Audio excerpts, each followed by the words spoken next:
कि आज सब हाजिर हैं एक बार फिर और हमें आज ज्वाइन कर रहे हैं नजम सेठी साहब। आप सब उनको पहले यहाँ देख चुके हैं, वो तो ज़ाहिर बात है किसी तारुफ के मोहताज नहीं है। आज हमने कहा कि चूंकि हफ्ते का पहला दिन है और मुल्क में बहुत ज़्यादा गर्मा-गर्म डेवलपमेंट्स भी हो रही हैं, बहुत सारी खबरें जो हैं वो गर्दिश कर रही हैं। सबसे पहली खबर तो आज जो है कि हमारी हुकूमत ने जो मुशीर ख़ज़ाना हैं हफ़ीज़ शेख साहब उनको फ़ारिग कर दिया है और उनकी जगह हमाद अज़हर साहब को वज़ीर ख़ज़ाना मुकर्रर कर दिया है। तो ये तो पहला है हमारा आज का टॉपिक जिसके ऊपर हम बात करेंगे। इसी से मुंसलिक जो बात है, वो ये है कि क्या इतनी बड़ी चेंज वज़ीर ख़ज़ाना जो होता है, वो तकरीबन नंबर 2 होता है। हुकूमत का सारा कारोबार जो है वो आगे लेकर बढ़ता है। तो इतनी बड़ी तब्दीली जो है, क्या ये मज़ीद तब्दीलियों का पेशख़ैमा बनेगी? और हमारा यही नजम सेठी साहब से सवाल होंगे कि क्या इमरान खान साहब और उस्मान बुज़दार साहब अपने टर्म्स पूरे करेंगे? ये एक हमारा जो है आज का मेन फ़ोकस यही होगा। दूसरा हमारा जो ये है कि ये जो डील डील की बातें पिछले कई हफ्तों से हो रही हैं, पीएमएलएन और पाकिस्तान पीपल्स पार्टी एक दूसरे को एक्यूज़ कर रहे हैं मुख्तलिफ समझौतों के, डील्स के। तो क्या वाक़ई में किसी की डील हुई है? क्या वाक़ई ही पाकिस्तान पीपल्स पार्टी की कोई डील हुई है या पीएमएलएन कोई डील की ख्वाहिश रख रही है? इसके ऊपर भी बात होगी। मिड टर्म इंतखाबात के हवाले से ये भी है कि क्या वो पॉसिबल है या नहीं है? इस पे भी बात करेंगे। लेकिन ज़्यादा अहम 2 ख़ारिजा अमूर से मुतल्लिका इश्यूज़ हैं। एक तो ये कि जो हिंदुस्तान के साथ सुलह होनी है।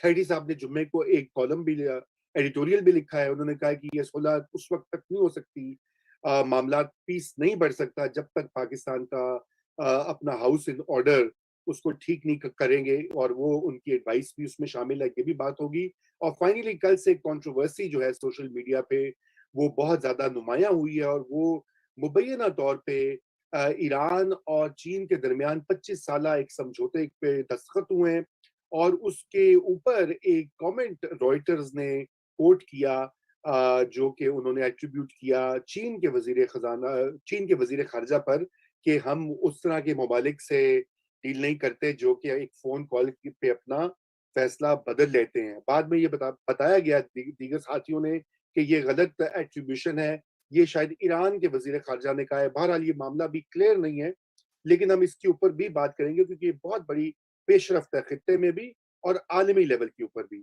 तो सबसे पहले मैं जो है सेठी साहब आपसे बात का आगाज़ करते हैं। हफ़ीज़ शेख साहब का फ़ारिग होना आप कैसा देख रहे हैं? क्या ये साइन है या ये एक एतराफ़ है कि मईशत नहीं चल रही? देखिए बिल्कुल ये इतराफ़ है कि मईशत नहीं चल रही, मगर दिलचस्प बात ये है कि अभी हाल ही में पीटीआई की गवर्नमेंट ख़ुसूसन इमरान खान साहब हफ़ीज़ शेख को सेनेटर बनाना चाह रहे थे और उसकी सिर्फ़ एक ही वजह थी सेनेटर बनाने की। वो ये थी कि जब तक वो एक फुल फ्लेश्ड मिनिस्टर नहीं होंगे, उस वक़्त तक वो 2 चीज़ें नहीं कर सकते। एक तो वो नेशनल फाइनेंस कमीशन की जो कमेटी है उसको उसकी सरबराही नहीं कर सकते और अगर वो नहीं करेंगे तो फिर इमरान खान साहब को प्राइम मिनिस्टर साहब को खुद करनी पड़ेगी, जो कि इमरान खान साहब नहीं करना चाह रहे थे। तो इसलिए उनको मिनिस्टर बनाना बड़ा ज़रूरी था। अब क्योंकि वो नहीं बने, तो अब ये सोचों में पड़ गए हैं कि अच्छा अगर वो नहीं बने तो फिर अब क्या किया जाए? क्योंकि वो 6 माह से ज़्यादा एडवाइज़र ऑन फाइनेंस से ज़्यादा रह नहीं सकते। और बहुत से ऐसी चीज़ें हैं जहाँ मिनिस्टर को खुद बैठना पड़ता है। तो मैं ये समझता हूँ कि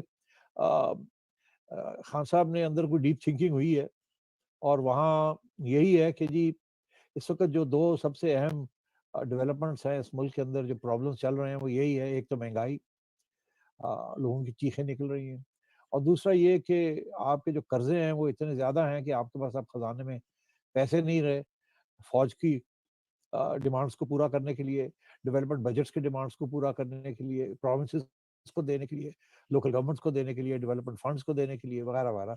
यहाँ तक कि आपके पास इतने पैसे भी नहीं थे कि थोड़ी-सी वैक्सीन ही आप इम्पोर्ट कर लेते, खरीद लेते। आपकी अपनी आवाम के लिए अभी तक तो जो चैरिटेबल कंट्रीब्यूशंस मिल रही हैं, उसी के ऊपर गुज़ारा हो रहा है। तो ये सूरत-ए-हाल है और इस सूरत-ए-हाल में ये ज़रूर वहाँ एक डेवलपमेंट ज़रूर हुई है कि भई अगर हमें पैसे भी नहीं मिल रहे अमेरिका से और सऊदी अरेबिया भी नाराज़ है और कुवैत भी नाराज़ है और यूएई भी नाराज़ है और आईएमएफ भी गले पे फंदा लगा के बैठा हुआ है। एफएटीएफ का भी फंदा है अभी तक। और ऊपर से अब ये आईएमएफ हमें कह रही है कि स्टेट बैंक को भी आज़ाद किया जाए, क्योंकि वहाँ आईएमएफ का बंदा आके बैठा हुआ है, जैसे हफीज़ शेख साहब फाइनेंस मिनिस्ट्री में बैठे हुए हैं। तो शायद ये तो नहीं है कि अब काबीना के अंदर ये सोच है कि यार ये आईएमएफ प्रोग्राम जो है, ये किसी तरीके से निकालें, ख़त्म करें इसको, क्योंकि इसके जो पाबंदियाँ हैं वो बड़ी सख्त हैं। आपने देखा स्टेट बैंक की ऑटोनॉमी के ऊपर भी बड़ी रेजिस्टेंस आ रही है। इसी तरीके के साथ आईएमएफ की जो पॉलिसीज़ हैं, जिसके साथ ग्रोथ नहीं हो रही और मनी सप्लाई को रोका जा रहा है और टाइट की बेल्ट टाइटनिंग हो रही है। और क्योंकि आपके रेवेन्यूज़ नहीं बढ़ रहे, तो और भी आईएमएफ आपके ऊपर सख्त इक़दामात करने जा रहा है कि जी तेल की कीमत बढ़ाएँ, बिजली की कीमत बढ़ाएँ, वगैरह-वगैरह। जिसके साथ ज़ाहिर है कि फिर इन्फ्लेशन भी होती है, महँगाई और बढ़ती है। तो इस वजह से शायद ये सोच हुई है वहाँ कि अब शायद कोशिश 2 किस्म की कोशिश की जाए। एक तो ये कि कोई ऐसा शख्स लाया जाए जो कि ज़्यादातर आईएमएफ की तरफ ना देखे मगर हुकूमत की तरफ देखे, कैबिनेट की तरफ देखे, उनके जो ऑब्जेक्टिव्स हैं उनको फुलफिल करने की कोशिश करे, जिसमें ज़ाहिर है महँगाई is a very big major issue. और दूसरा ये है कि कहीं और से सोचा जाए कि फंडिंग की जो सोर्सेज़ हैं, उसको रिवाइव किया जाए, क्योंकि अगर आईएमएफ ने तो ऐसे कतरा-कतरा करके देना है और गले को टाइट करके रखना है, तो वो तो फिर फ़ायदा नहीं है, बहुत नुकसान ही नुकसान है। तो कोई और सोर्सेज़ ढूँढी जाएँ। तो मैं इसलिए समझता हूँ कि हफीज़ शेख साहब की अब छुट्टी कराई गई है। ये नहीं कि जी उनको साइडलाइन कर दिया है जब तक वो सेनेट के इलेक्शन नहीं जीत जाते। मैं समझता हूँ ये फाइनल है। अब ये कुछ फैसला हुआ है काबीना के अंदर जिसके 2 उसके पहलू हैं उस फैसले के। एक तो ये कि जैसे भी है ये आईएमएफ का प्रोग्राम जो है ये बड़ी प्रॉब्लम्स हमारे लिए क्रिएट कर रहा है, तो इसको उस तरीके से ना फॉलो किया जाए जिस तरीके से आईएमएफ इंसिस्ट कर रही है और नेगोशिएशंस और भी हार्ड और टफ होने चाहिए। ये हफीज़ शेख साहब और गवर्नर स्टेट बैंक तो बिल्कुल लेट ही गए हैं। जिसके साथ गवर्नमेंट की अनपॉपुलैरिटी बढ़ रही है और जिस किस्म के सियासी हालात हैं बाहर सड़कों पे और असेंबलियों में, ये ना हो कि आईएमएफ का प्रोग्राम करते-करते छुट्टी ना हो जाए, अवाम ही ना खड़ी हो जाए और कोई मसला ना बन जाए। एक तो ये है, दूसरा ये साथ-साथ ये कि चलें फिर और कोई रास्ता ढूँढा जाए पैसों के लिए। अब मेरी इत्तला के मुताबिक अभी हाल ही में इन्होंने कुवैत के साथ भी तल्लुकात रिस्टोर किए। अभी सऊदी अरेबिया के साथ भी तल्लुकात रिस्टोर करने की पूरी कोशिश हो रही है। आज शायद मुर्तज़ा सोलंकी साहब मुझे खबर दे रहे थे कि इमरान खान साहब को दावत आई है फ्रॉम सऊदी अरेबिया। ये बहुत बड़ी अहम डेवलपमेंट है। उसकी वजह ये है कि इससे कबल तो Salman bin Mohammed bin Abdullah Salman, sorry yes MBS. Salman ने, दैट्स राइट, एमबीएस ने, मोहम्मद बिन सुल्तान ने बिल्कुल ये बात करनी भी बंद की हुई थी।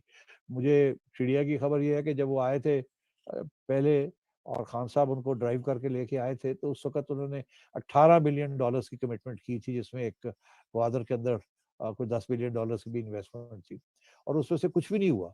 और फिर एक स्टेज ऐसी आई कि उन्होंने वो जो एक फ़ोन दे के गए थे खान साहब को कि ये ले रखिए फ़ोन, इसको बटन दबाइएगा तो मैं डायरेक्ट मुझे मिलेगी तो मेरे से बात कर सकेंगे। वो फ़ोन भी उन्होंने डिस्कनेक्ट कर दिया और अभी हाल ही में बहुत नाराज़गियाँ भी थी जो कि आप डिस्कस कर सकते हैं। तो अब मेरा ख़्याल है ये एस्टेब्लिशमेंट की तरफ से खान साहब के ऊपर प्रेशर आया है कि यार ये बस करो, ये जो तुमने टर्की की तरफ तवज्जो दी हुई है और आपने उधर पहले मलेशिया की तरफ दी हुई थी और फिर आप कोशिश कर रहे थे कि आप सऊदी अरेबिया और ईरान के दरमियान कोई मीडिएटिंग रोल प्ले करें, जबकि सऊदी अरेबिया ने आपको पूछा भी नहीं और कहा भी नहीं और आप खुद ही शुरू हो गए ये बस करें, क्योंकि ये सऊदीज़ को ये बात पसंद नहीं आ रही और आई जाएँ आप जाके और सऊदी अरेबिया के साथ किस एंड मेक अप बिकॉज़ वो माफ़ करने वाले नहीं हैं। और ये मेरा ख़्याल है ये डेवलपमेंट्स अब होने जा रही हैं। तो इसलिए अब हफीज़ शेख साहब की भी ज़रूरत शायद नहीं है और इसी तरीके के साथ अब सऊदी अरेबिया के साथ और गल्फ़ के साथ फिर से तल्लुकात बेहतर होंगे। एक इशारा तो आपने देख ही लिया उसका जो बेहतरी की तरफ जा रहे हैं, वो ये कि हिंदुस्तान के साथ जो अभी जो बर्फ़ टूटी है उसमें सऊदी अरेबिया और यूएई और अमेरिका का बहुत बड़ा हाथ है। तो मैं ये समझता हूँ कि ये नए डेवलपमेंट्स हो रहे हैं और खान साहब पसंद नहीं करेंगे इन डेवलपमेंट्स को। वो बिल्कुल उनकी वजह से सऊदी अरेबिया के साथ और यूएई के साथ तल्लुकात खराब हुए थे, और अब उनको जैसे कहते हैं ना कड़वा घूंट करके वापस सऊदी अरेबिया के पास जाना पड़ेगा, और जा रहे हैं वो। और वो इसलिए जा रहे हैं बिकॉज एस्टेब्लिशमेंट की तरफ से ऑर्डर आ गया कि जाओ, अब ये ऐसे काम नहीं चलेगा, ये जो महंगाई है ये आपके गले भी पड़ रही है और हमारे गले भी पड़ रही है, और आपकी वजह से, और आपकी जो आप इकोनॉमी को नहीं चला पा रहे हैं, जिसके ऊपर हमने सारे भरोसा किया हुआ था कि इकोनॉमी रिकवर कर जाएगी, इकोनॉमी रिकवर कर जाएगी, इकोनॉमी रिकवर कर जाएगी, और ये ऑपोजिशन की जो फूक है ये निकल जाएगी, अवाम का गुस्सा खत्म हो जाएगा, वो तो खत्म नहीं हो रहा है। ऊपर से आईएमएफ हमें बता रहा है कि अगले साल 1.1 या 1.2% ग्रोथ होगी, और वर्ल्ड बैंक भी यही कह रहा है। तो ऐसे तो काम नहीं चलेगा, कुछ कीजिए। तो मेरा ख्याल है अब इसकी तरफ थोड़ी सी, अब आगे जो डेवलपमेंट्स होंगी आप देखेंगे कि इसकी तरफ तवज्जो हो रही है। बिल्कुल जबरदस्त।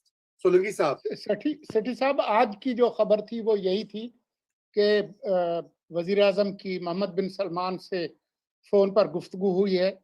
उन्होंने उनको सऊदी अरब आने की दावत दी है और वजीर आजम ने ये दावत कबूल कर ली है।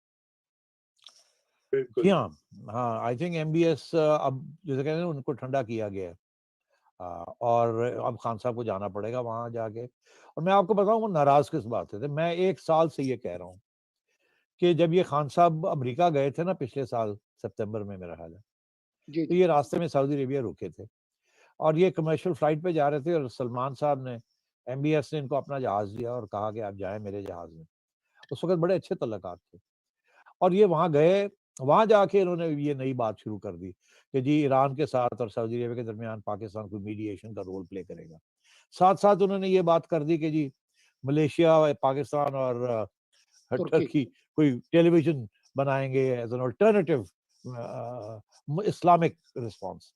अब इनको शायद इनकी ब्रीफिंग नहीं थी, या शायद ये खुद कुछ और ही करना चाह रहे थे अपने तौर पे, ये कोई फॉरेन पॉलिसी इनिशिएटिव लेना चाह रहे थे। दो बातें, पहली बात तो ये है कि सऊदी अरेबिया कभी भी एक्सेप्ट नहीं करेगा कि आप तुर्की के करीब हों। सऊदी अरेबिया और तुर्की के बड़े शदीद किस्म के डिफरेंसेस हैं और प्रॉब्लम्स हैं आपस में। और अर्दोगान साहब बिल्कुल एक एंटी सऊदी अरेबिया, एक इस्लामिक महाज बनाने की कोशिश कर रहे हैं, और अगर आप तुर्की के कैंप में चले जाएंगे तो जाहिर है सऊदी अरेबिया को ये बात पसंद नहीं आएगी। दूसरी बात ये है कि सऊदी अरेबिया ये नहीं, किसी स्टेज पे एमबीएस ने ये नहीं कहा था इमरान खान को कि आप जाके और ईरान के साथ हमारे तल्लुकात में कोई रोल अदा करें। और जब इन्होंने ये बात की तो मेरी जो चिड़िया थी लंदन में, उसने मुझे ये खबर दी कि बहुत नाराज हैं एमबीएस, ये क्यों इसने ये बात की, हमने तो इसको नहीं कहा था ये बात करे, ये क्यों ये कर रहा है, और ये मलेशिया और टर्की वाली गेम क्यों खेल रहा है, क्या मसला है इसका। और इसीलिए फिर मैंने उस वक्त ये खबर दी थी, जिसके ऊपर फॉरेन ऑफिस की तरफ से बड़ा सख्त रिजॉइंडर आया था, मगर मैं डटा रहा बिकॉज मेरी खबर सही थी। और वो ये थी कि एमबीएस इतने नाराज थे, उन्होंने अपना जहाज जो दिया था इमरान खान साहब को वापस बुला लिया। उन्होंने कहा नहीं, और ये जा रहे थे और वापस गया, जहाज को बुला लिया, वो वापस आया, एक्सक्यूज ये दिया कि कोई खराबी हो गई है, फिर ये कमर्शियल फ्लाइट पे ये वापस आए इमरान खान साहब। ये मैं आपको बिल्कुल बता रहा हूँ, और उस वक्त भी मैंने ये बात कही थी, फॉरेन ऑफिस को ये बात पसंद नहीं आई थी। अच्छा, जी। अब बात ये है कि अब जाके इनको मसले अब जाके कुछ समझाना पड़ेगा, बिकॉज पहले ये मलेशिया के साथ महातिर के साथ कर रहे थे, महातिर की तो वहीं छुट्टी हो गई है। और तो इसलिए जो सऊदी अरेबिया आपकी फाइनेंशियल मदद कर सकता है वो कोई और मुल्क नहीं कर सकता इस वक्त, बिकॉज सऊदी अरेबिया के साथ ये सारे जो ओआईसी के जो सारे ममालिक हैं, यूएई वाला वगैरह वगैरह, बहरीन, कुवैत, ये सब एक जगह पे है। तो अगर आप ये समझते हैं कि आप इनको इग्नोर करके और आप इस वक्त गेम खेल रहे हैं, डांस कर रहे हैं बिटवीन अमेरिका एंड चाइना, तो वो भी आपके लिए बड़ा प्रॉब्लम हो रहा है, बिकॉज अमेरिका जो है बड़े वाजे तौर पे उसने इट्स एंटी चाइना, और आप जो हैं आपको समझ नहीं आ रही कि आपने प्रो चाइना होना है या आपने प्रो चाइना नहीं होना, उस हद तक जिस हद तक अमेरिका को नाराज ना किया जाए। तो आप ये बैलेंसिंग गेम खेलने की कोशिश कर रहे हैं, ये कामयाब नहीं हो रही है इस वक्त, और इसकी वजह से बहुत बयानबाजी भी आ रही है, और अभी आपको दावत भी नहीं आई अमेरिका से to join the climate summit, तो इसका मतलब है वहां भी नाराजगी है। और अब एक रॉयटर्स की रिपोर्ट है जिसका आपने जिक्र किया कि चाइनीज ने भी कोई हवाला दिया है कि कोई ऐसे मुल्क भी हैं जो कि एक फोन कॉल की मार सेठी है। साहब, मैं और आई जस्ट वांट टू मैं इंटरजेक्ट। यही आपको समझा रहा हूँ कि आपकी इस वक्त फॉरेन पॉलिसी बड़ी सीरियस किस्म की डिफिकल्टीज में है। जी बिल्कुल। रजा। मैं कह रहा था कि रॉयटर्स ने उसको जो है करेक्शन की है। उन्होंने कहा है कि Wang also met Ali Larijani, the senior adviser to Iran supreme leader, और अब उनसे एट्रीब्यूट की है कि ईरान अपने आज़ादाना रिश्ते बनाता है और उन उन मुल्कों के साथ जो कि उसका साथ देते हैं, वो मुल्क नहीं जो एक फ़ोन कॉल की बेसिस के ऊपर अपना फैसला बदल लेते हैं। रज़ा, मैं पहले दिन से जब ये खबर आई थी तो मेरा ये ख्याल था कि चाइना इस किस्म की बात नहीं कर सकता। ये इस किस्म की डिप्लोमेसी चाइना नहीं करता पब्लिक में।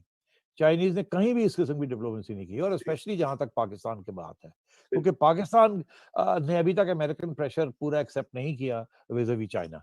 तो ये बात अगर कोई करता तो वो ईरान ही है। और ईरान के तो ख़ैर पुराने प्रॉब्लम्स हैं पाकिस्तान के साथ।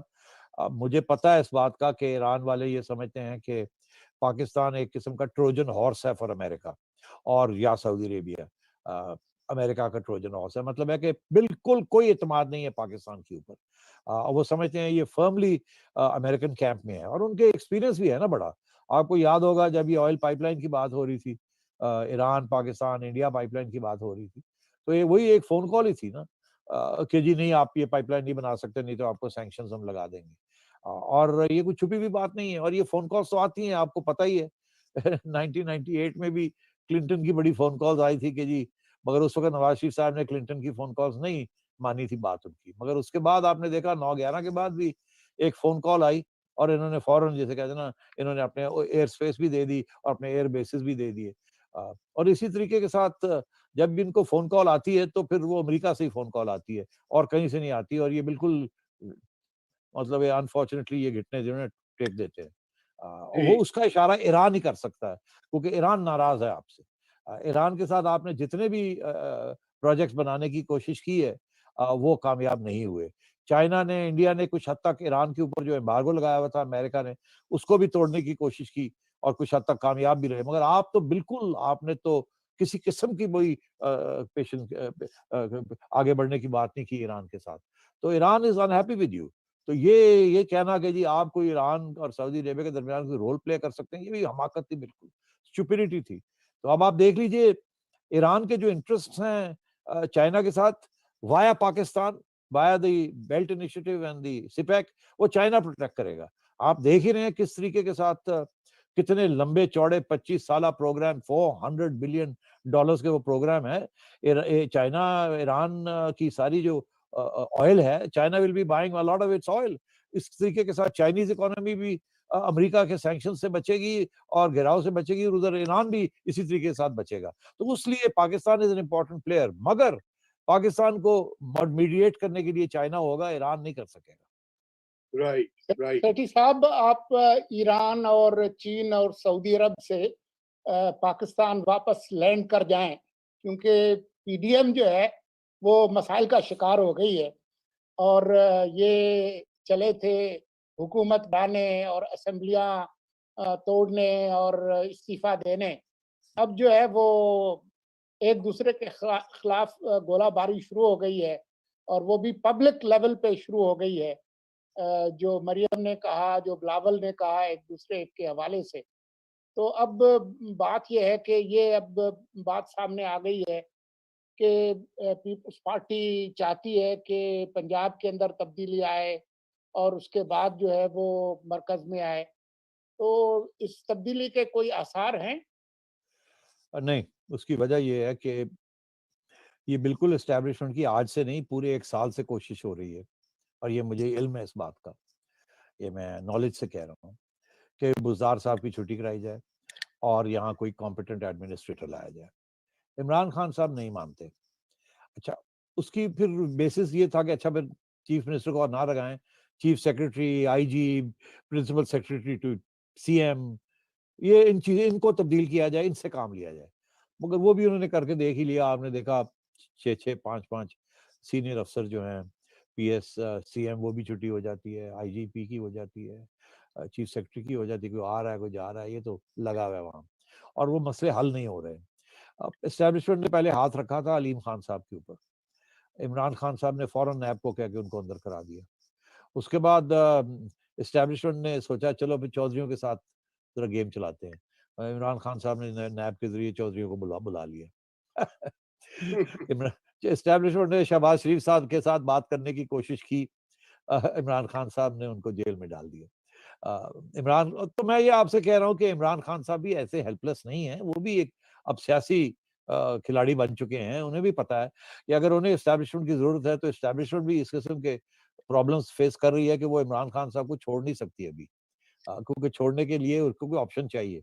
अभी बाहर कोई ऑप्शन नजर नहीं आ रहा, जो भी वो ऑप्शन ट्राई करते हैं खान साहब उसकी छुट्टी करा देते हैं। अच्छा, तो इस सिलसिले में जरदारी साहब ने, अब वाजे हो गया ना, बिलावल ने तो खुद बात मान ली कि जरदारी साहब ने ये ऑप्शन दिया था एस्टैब्लिशमेंट को कि देखिए, सेनेट जो है मैं अपने कंट्रोल में रखूंगा, आप फिक्र ना करें, we'll work with the government. आप पंजाब के अंदर मैं तब्दीली लाता हूँ, और अगर आप मौका दें तो मैं कोशिश करता हूँ चौधरियों को लाने की। जाहिर है चौधरी जो हैं वो तो एस्टैब्लिशमेंट के मुहरे हैं। तो ये गेम थी, और उसमें उन्होंने कोशिश की कि किसी तरीके के साथ, क्योंकि उन्हें पता था इमरान खान तो मानेगा नहीं, तो उन्हें कोशिश की कि नून लीग को किसी तरीके के साथ घसीटा जाए, और ये आर्ग्यूमेंट दी कि जी वो वीक लिंक है, पहले वहां हम करते हैं, ये करते हैं, वो करते हैं, फिर हम इस्लामाबाद की तरफ आएंगे। अब वो जैसे कहते हैं ना, कच्चे बंटे तो नहीं खेले हुए नून लीग ने भी। उन्हें ये पता है कि बुज़दार तो पंजाब को चला नहीं सकता, ना ही लोगों को घेर सकता है। पीपल्स पार्टी के बंदा कोई नहीं वहाँ। चौधरीज़ जो हैं, इनका तो बड़ी एक्सपर्टीज़ है ना। ये तो कोई आज के खिलाड़ी तो नहीं है, ये तो ज़ियाउल हक के साहब के ज़माने के खिलाड़ी हैं, और मुशर्रफ के ज़माने में इन्होंने पंजाब गवर्नमेंट ठीक-ठाक चलाई थी, और इनके हर जगह पे इनके पैर हैं और इनके हाथ हैं। और बिल्कुल चौधरीज़ के वाले अगर आज पंजाब को कर दिया जाए, तो परवेज़ इलाही साहब बिल्कुल चला लेंगे, और कोई छोटा-मोटा परफॉर्मेंस भी देंगे आपको, बिकॉज़ उनके ज़माने में उन्होंने परफॉर्मेंस भी दी थी। और एमपीएज़ और को खुश रखेंगे, उनको पता है कैसे करना है, बड़े मंझे हुए खिलाड़ी हैं।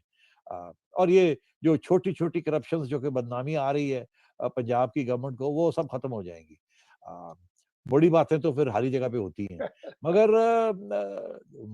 वो बात नहीं बन रही ना। मुस्लिम लीग समझती है कि ये तो पंजाब ही तो है जिसने हमें इस्लामाबाद लेके जाना है।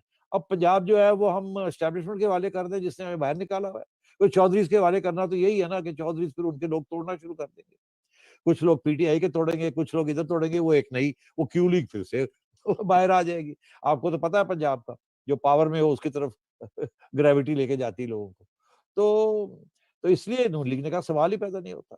अ, तो यहाँ आके वो जो गेम थी ज़रदारी साहब की एस्टैब्लिशमेंट को खुश करने की और अपने ऊपर से प्रेशर हटाने की, वो थोड़ी-सी ऐसे-ऐसे हो गई है। इसलिए फिर उन्होंने सेनेट के अंदर लीडर ऑफ द ऑपोजिशन का नहीं दिया, आखिर वक़्त पे आके खींच दिया हाथ। ये एक डैंगल कर रहे थे उनके आगे भी, नून लीग के आगे, कि आप लीडर ऑफ द ऑपोजिशन ले लें और हम पंजाब में मिलके कुछ बना लेते हैं। अभी भी कहते हैं जी अगर नून लीग कोई अपना बंदा देना चाहे तो, अगर नहीं तो फिर चौधरीज़ हैं। नून लीग नहीं देना चाहेगी ना, नून लीग तो ना इस्लामाबाद के लिए कोई बंदा देना चाहेगी, ना पंजाब के लिए देना चाहेगी। नून लीग तो कहती है कोई बंदे-वंदे कोई नहीं, इलेक्शन कराओ। उन्हें इस बात का पता है कि अगर बंदा कहीं दे दिया, इस्लामाबाद में दे दिया या पंजाब में दे दिया, तो पिटाई हो जाएगी। ये जो इतनी बड़ी इकोनॉमिक क्राइसिस है, ये मुस्लिम लीग भी नहीं इसको सँभाल सकेगी 1 साल में या 2 साल में। और अगर 5 साल होते तो चले फिर सँभालने की कोशिश की जाती। मगर अगर ये 1 साल 2 साल की गेम है, तो फिर तो ये गाली तो फिर मुस्लिम लीग को पड़नी शुरू हो जाएगी, पंजाब में भी और इस्लामाबाद में भी।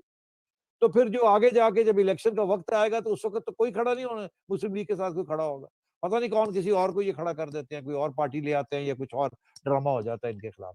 तो नवाज़ शरीफ साहब तो तैयार ही नहीं है किसी किस्म की शॉर्ट टर्म अरेंजमेंट के लिए। वो कहते हैं जी जो भी होना है इलेक्शन करवाओ और अल्लाह अल्लाह, नहीं तो हम नहीं चलने देंगे। ठीक। उन्हें पता है पंजाब में तो उनको करने की ज़रूरत ही कुछ नहीं, वो तो वैसे ही नहीं चल रहा। इस्लामाबाद में वो हर किस्म की डिस्टेबलाइज़ेशन करेंगे और कोशिश यही करेंगे कि ना चले।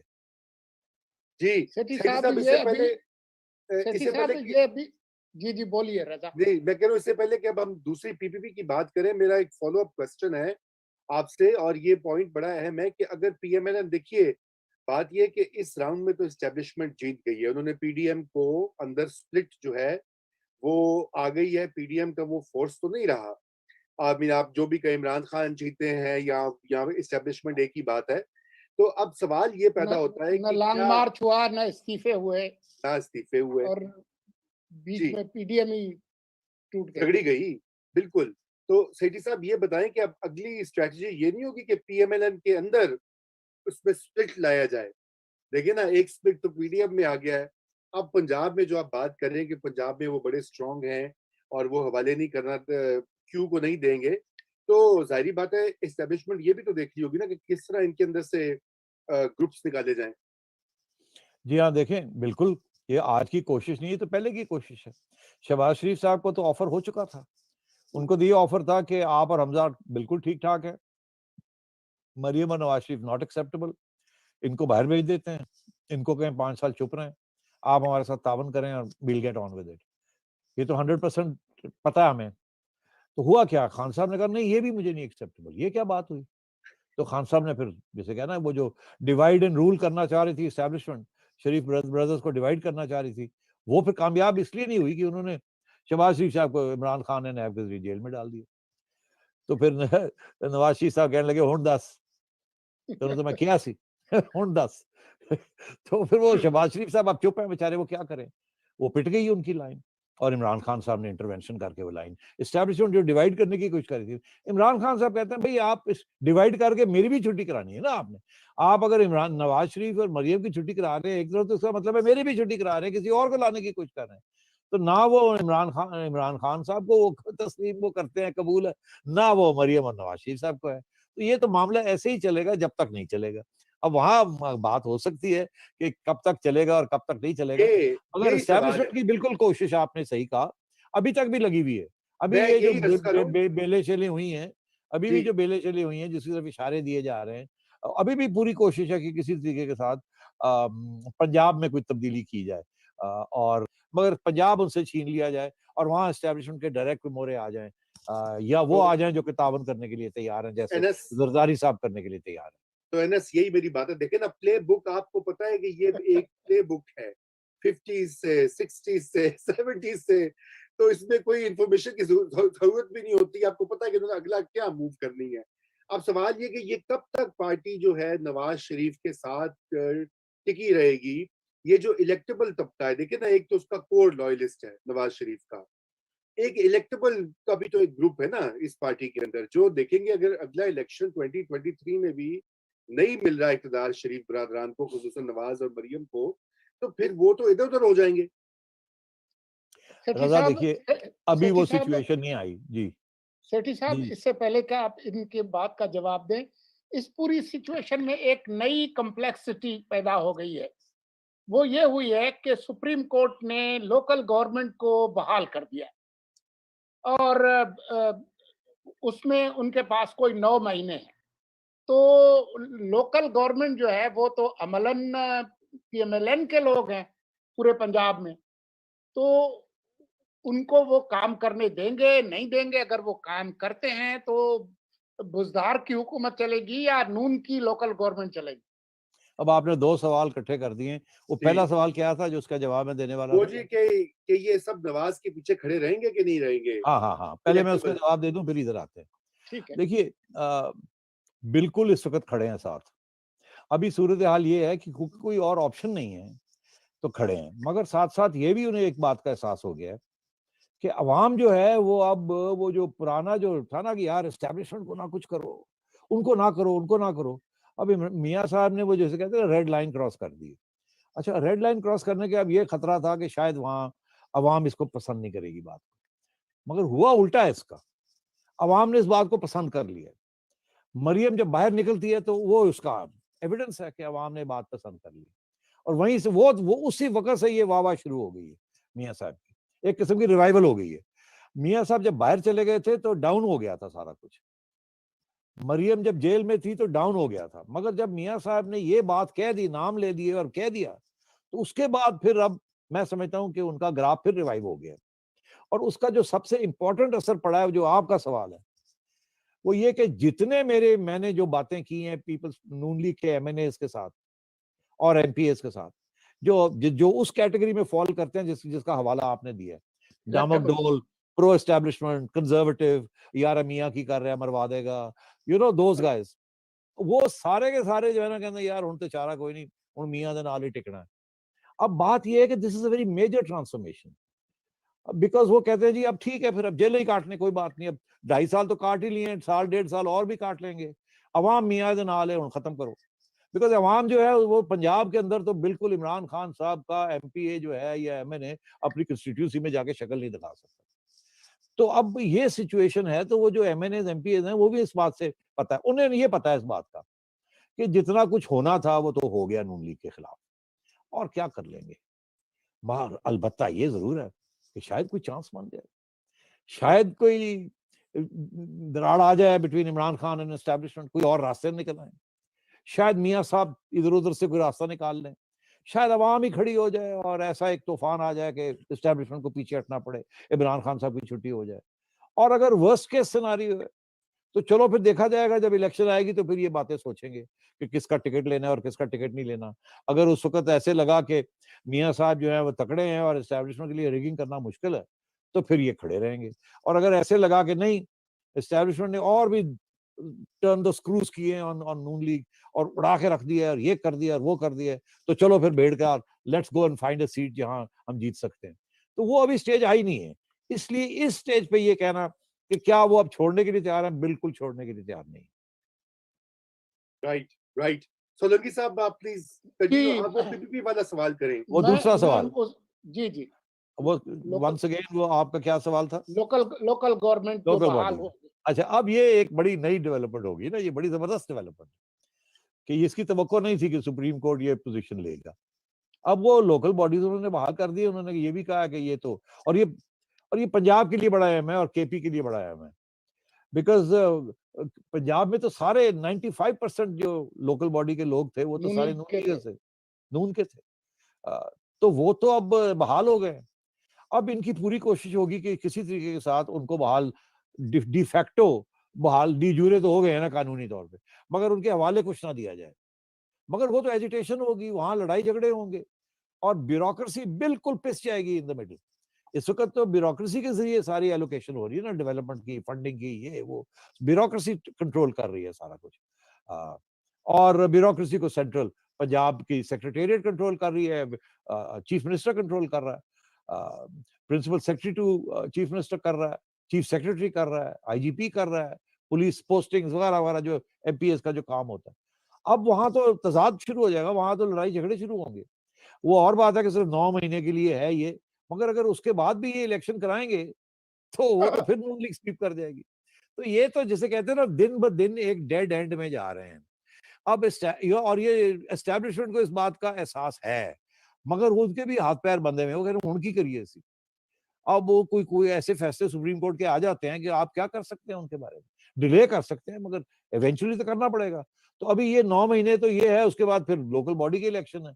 तो ये तो अगर वो इलेक्शन हो गए तो वहां तो नून लीग स्वीप कर जाएगी, और अगर ना किए इन्होंने या रिगिंग करने की कोशिश की तो वो तो फिर अप्रॉर हो जाएगा। वो तो फिर आप समझेंगे वो लोकल लेवल पे अगर ये करेंगे, वहां तो आम लोग खड़े होकर जूतियां मारेंगे इनको। वहां वो MPA वाली बात नहीं होगी, लोकल्स बहुत मिलिटेंट होते हैं उस लेवल पे जो होता है, और छोटे छोटे मजमे होते हैं, they are very very powerful and strong और बड़े इमोशनल होते हैं। और दिन ब दिन आप देखें नून लीग जो है वो पुरानी पीपल्स पार्टी की तरह लगनी शुरू हो गई है, जियाले। ये आपने जो देखा जिस तरीके से मरियम तैयार हो जाती है नैब को, ये कोई छोटी बात है। एक जमाना था कि आप सोच भी नहीं सकते थे कि ये 50 लोग इकट्ठे कर लेंगे। अब लोग जाने के लिए तैयार है, पथराव करने के लिए तैयार है और मरने के लिए भी तैयार हो गए हैं। ऐसे ऐसे जियाले भी पैदा हो गए हैं नून लीग के अंदर, और इसकी आपको इसकी बेस बनाया नवाज शरीफ ने, और इसको जो है ना मोटिवेट किया है मरियम नवाज ने। ये हकीकतें हैं जी, लेकिन ये हकीकतें जो है ना, NS, ये पाकिस्तान पीपल्स पार्टी को जो है पसंद नहीं है। वो ये कहते हैं कि जी ये तो पुराने जो हैं इस्टेब्लिशमेंट के एलाइज हैं, असल एंटी इस्टेब्लिशमेंट, और वो जो जमहूरियत के लिए स्ट्रगल करने वाले तो हम हैं। और ये कि हमें आप क्यों जो है, हमें सवाल क्यों पूछा जाता है अगर हम अपनी पोजीशन थोड़ी इधर-उधर कर लें, जाके बाप से भी वोट ले लें या कोई और समझौते कर लें। तो ये जो ज़रदारी साहब का इस वक़्त पूरा का जो उनकी पॉलिसी है और जो उनकी कैलकुलेशन है, ये क्या है पीडीएम के हवाले से और जनरली फ्यूचर? आपने नून का तो हमने बात कर ली काफ़ी डिटेल में, अब ज़रा इनका बताइए ताकि फिर हम रैप अप करें। देखिए, जरदारी साहब मुश्किल में हैं। आम, एक ज़माने में नेशनल पार्टी थी, आहिस्ता-आहिस्ता रीजनल पार्टी बन गई है। और अब अगर अभी, और वहाँ उन्होंने तैयारी की हुई है पीपल्स पार्टी की छुट्टी कराने की, GDM बनी हुई है, MQM बनी हुई है, PTI आ रही है अंदर। तो वहां तो किसी किसी स्टेज पे भी अगर एस्टैब्लिशमेंट ने ये फैसला किया कि पीपल्स पार्टी को वहां से फ्रॉम गवर्नमेंट टू ऑपोजिशन करना है, उनके लिए मुश्किल नहीं होगा। वहाँ एक हिस्ट्री है, आपको याद होगा जाम सादिक ने भी करके दिखाया था, एक मेजोरिटी उड़ा दी थी पीपल्स पार्टी की और काम कर लिया था अपना। तो सिंधी वडेरे तो तैयार हो जाएंगे। तो जरदारी साहब has to be very careful, ये ना हो कि वहाँ एक छोटी सी उनको एक टो होल्ड मिली भी है, वो भी खत्म हो जाए अगर उन्होंने पंगा ले लिया बड़ा एस्टैब्लिशमेंट के साथ। इसलिए वो जरा केयरफुल जा रहे हैं। मगर मैं एक बात आपको बताऊं, जब वक्त आएगा, अभी शायद वो वक्त नहीं है मेरा ख्याल है, इसीलिए जरदारी साहब पीछे हट गए हैं और एस्टैब्लिशमेंट के करीब ही रह रहे हैं। एक वक्त आएगा कि पीपल्स पार्टी फिर एस्टैब्लिशमेंट को छोड़ के और नून लीग के साथ मिल जाएगी और एक नई इलेक्शन की तरफ जाएगी, ताकि कम से कम उसको सिंध जो है ना वो गारंटीड हो जाए और इसी तरीके के साथ पंजाब के अंदर थोड़ी सी और सीटें सदर्न पंजाब में मिल जाए। जब वक्त आएगा तो ये छोड़ देंगे ये सब कुछ जो इस वक्त जो एस्टैब्लिशमेंट के साथ चल रहे हैं। बिल्कुल। सोलंकी साहब, आपका कोई जी क्वेश्चन है तो नहीं तो जी इंडिया वाला पूछें। जी सेठी साहब, मुझे इससे पहले कि ये भारत पाकिस्तान पे मैं या रजा आपसे कुछ पूछें, ये मुझे बताएं कि अब ये पीडीएम का क्या बनेगा, क्योंकि अब तो ये इख्तलाफात बिल्कुल खुल के सामने आ गए हैं। जो मुस्लिम लीग नून, जेयूआई वगैरह, जाहिर है इस्तीफा वाला मामला जो है वो तो फारिग हो गया, क्योंकि पीपल्स पार्टी ने कहा कि कोई हमने ये काम नहीं करना। और मुस्लिम लीग नून वाले भी कहते हैं कि अगर ये नहीं देते तो हम अकेले इस्तीफे नहीं देंगे, तो इस्तीफे भी नहीं होंगे। लॉन्ग मार्च होगा नहीं होगा, तो पीडीएम का क्या बनेगा फिर? देखिए, पीडीएम तो पीपल्स पार्टी के बगैर ही रहेगी। अब वो कह रहे हैं पीपल्स पार्टी वाले, नहीं नहीं नहीं पीडीएम तो बरकरार है, ये है वो है, नहीं है। मैं समझता हूँ पीडीएम विदाउट पीपल्स पार्टी। और मैं आपको बताऊं, ये रेजिग्नेशंस का जो कार्ड है ये ऑन द एजेंडा है, ये बिल्कुल नहीं हटा। लॉन्ग मार्च का भी एजेंडा है, ये बिल्कुल नहीं हटा। अभी पूरी कोशिश हो रही है कि मौलाना को जरा ठंडा किया जाए और मौलाना के और नवाज शरीफ के दरमियान कुछ प्रॉब्लम्स क्रिएट किए जाए। मगर मैं नहीं समझता वो कामयाब होंगे। मौलाना के साथ भी केपी में वही हाथ हुआ है जो नवाज शरीफ साहब के साथ पंजाब में हुआ है। तो मैं ये समझता हूँ कि वो वक्त आएगा और resignation is going to be a major threat. अभी जाहिर है अगर पीपल्स पार्टी साथ होती तो बड़ी अच्छी बात थी, मगर अगर नहीं है तो अब नून लीग की जो सोच रही है वो मैं समझता हूँ वो इस किस्म की बात सोच रही है कि किस स्टेज पे रेजिग्नेशन दिए जाएं और उसके बाद किस तरीके से पार्लियामेंट को चलने ना दिया जाए आउटसाइड पार्लियामेंट। क्योंकि होगा क्या, होगा ये कि रेजिग्नेशंस हो जाएंगे और फिर नून लीग के हो जाएंगे और इनके जो अलायंस के पार्टनर्स हैं नेशनल असेंबली में वो हो जाएंगे। सेनेट में तो दे आर ऑलरेडी, उनको तो ना ऑपोजिशन है ना गवर्नमेंट है वहाँ, यूजलेस सेनेट के अंदर। तो वहाँ तो बहुत आसान है, देना नाइदर है नो दे।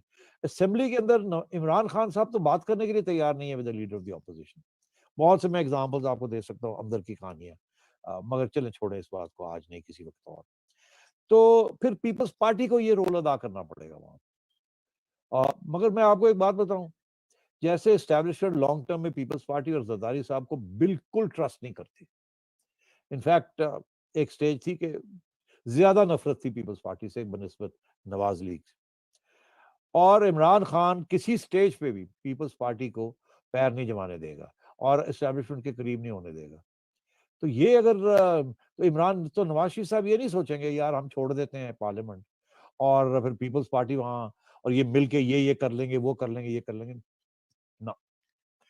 फिर पीपल्स पार्टी भी उसी स्टेज में आ जाएगी जो गाली पड़ रही है ना इमरान खान को, वो फिर पीपल्स पार्टी को गाली पड़ेगी।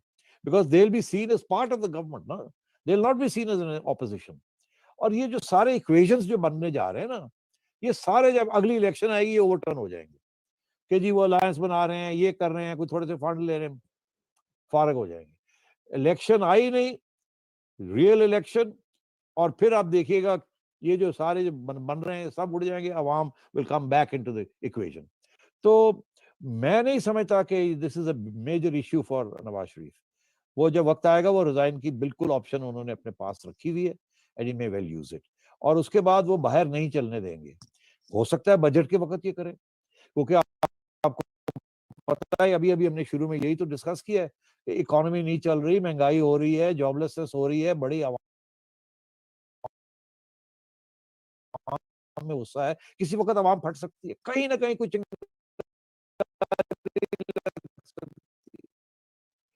तो फिर